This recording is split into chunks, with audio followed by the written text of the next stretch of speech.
Today I'll be reading a book titled The Year We Learned to Fly, written by Jacqueline Woodson and illustrated by Rafael Lopez. That was the spring when the rain seemed like it would never stop, and the thunder boomed so hard we weren't allowed to go outside. Use those beautiful and brilliant minds of yours, my grandmother said. Lift your arms, close your eyes, take a deep breath, and believe in a thing.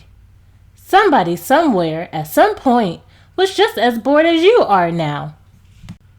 So my brother and I closed our eyes, and for a few minutes that first day, we weren't stuck in our apartment anymore. We were flying over the city we'd known our whole lives, but it was suddenly different, exploding with every kind of flower we ever dreamed of growing. That was the summer we learned to fly, when my brother and I couldn't stop fussing with each other over whose turn it was to wash the windows, to feed the dog, to clean the kitchen. We fought and frowned and made silent promises to never speak to each other ever again. My grandmother said, lift your arms, close your eyes, take a deep breath, and stop being so mean about everything. Somebody, somewhere, at some point, was just as mad as you are now. So we did, and as the soft wind tucked us out over the city and past the windows of kids who hadn't yet learned to fly, my brother and I reached for each other's hands, flying and diving and laughing and leaving all of our mad far behind us.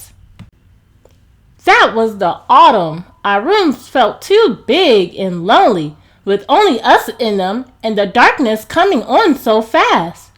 But while we hugged ourselves against the too quiet of it all, we remembered that we didn't have to be stuck anywhere anymore.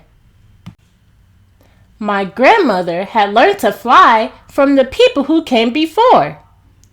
They were aunts and uncles and cousins who were brought here on huge ships, their wrists and ankles cuffed in iron.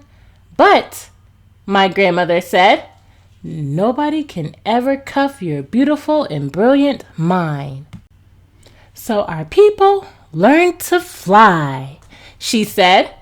They dreamed a thing and made it happen, closed their eyes and flew away home. Lift your arms, my grandmother said. Close your eyes and remember, somebody, somewhere, at some point, had to figure out they could fly. That was the winter. We moved away from the building and the block and the friends we always known, to a street where the kids looked at us funny and didn't even answer when we asked them if they wanted to play. It's okay, I said to my brother.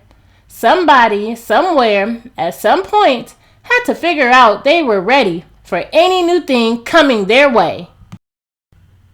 So like the people who came before us, we lifted our arms even higher, closed our eyes even tighter, breathed in even deeper, and flew the way we always known how to, free as the aunties and uncles and cousins who came before us, free as our own beautiful and brilliant minds.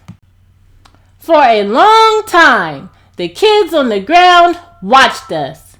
Then one by one, they lifted their arms. One by one, they too learned to fly.